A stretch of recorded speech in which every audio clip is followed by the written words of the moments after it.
It's imperative to bring closing arguments to life. You want to start early and you want to finish strong.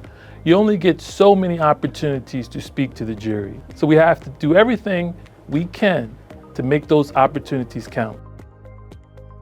I start when a jury is being assembled for an idea, plant seeds and analogies that support my case. For example, one analogy may be hard work pays off in the end. These are simple statements. You want to determine, do the jurors agree with those statements? Do they disagree? You want to try to get jurors that appreciate hard work, if that's your theme. At the end of the trial, what I would say to the jury is we heard a lot about hard work. And we heard about hard work from my client, the defendant in this case. And so you start early, planting the seed, and you make it grow throughout the trial. You bear fruit in your closing argument. Another example is taking complex information, understanding why we think that information supports our case, and if it does, trying to come up with at least 3 reasons, and then use those 3 reasons to communicate with the jury.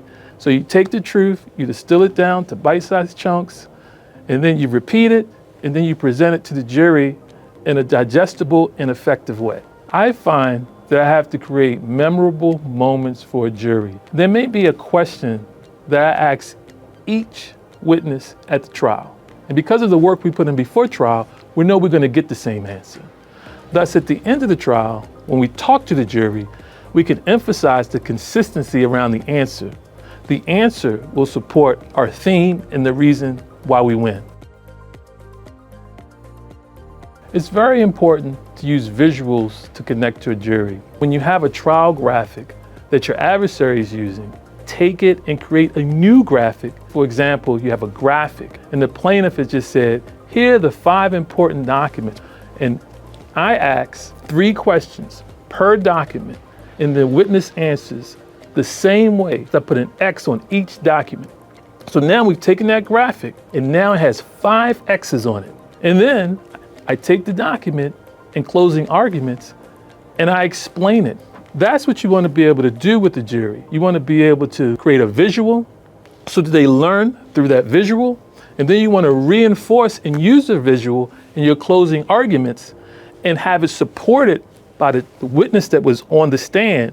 It's not your words, it's the document, it's the witness testimony together that makes a positive impression on the jury. When I bring closing arguments to life, I focus on 3 things: the witnesses and the memorable moments that we created throughout the trial, the bite-sized information that I shared with the jury, and on the demonstratives that we made our own throughout the trial. I put this all together to ensure that the dots are connected so that our case resonates with the jury.